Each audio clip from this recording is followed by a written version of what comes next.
মাছের মাথাটা 2 দিন হলো ফ্রিজে পড়ে রয়েছে। কি রান্না করব কোনো কিছু মাথায় আসতেছিল না। তারপরে আজকে মা সিম আনছিল, তো ভাবলাম চলো সিম আলু দিয়ে একটা দারুণ রেসিপি করে যাক।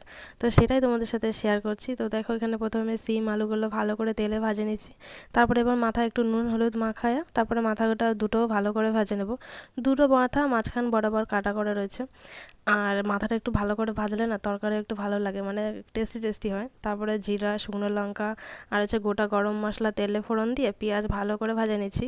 আর তারপর দিয়ে দিলাম মশলার মধ্যে ছিল আদা ধনে আর হচ্ছে রসুন বাটা, এই ছিল, আর হচ্ছে শুকনো লঙ্কা বাটা আর হলুদ দিয়ে ভালো করে গোলায় একসাথে দিয়ে দিচ্ছি। সবজি মশলা একসাথে ভালো করে ভেজে নিতে হবে। আর ধরো টমেটোগুলো একটু গোটা গোটা রাখছি, মানে বড় বড়, এতে কি হয় তরকারিতে মানে টমেটোটা গোলা যায় না, ভালো লাগে। এবার জল ফুটায় নিলেই ধনেপাতা দিয়ে দিতে হবে। আর এই শীতকালে তরকারিতে ধনেপাতা দিলে না তরকারিটা আলাদা লেভেলেই চলে যায়, মানে খাতে দারুণ লাগে। তারপরে চলে গেছিলাম বর আর আমি ছাদে।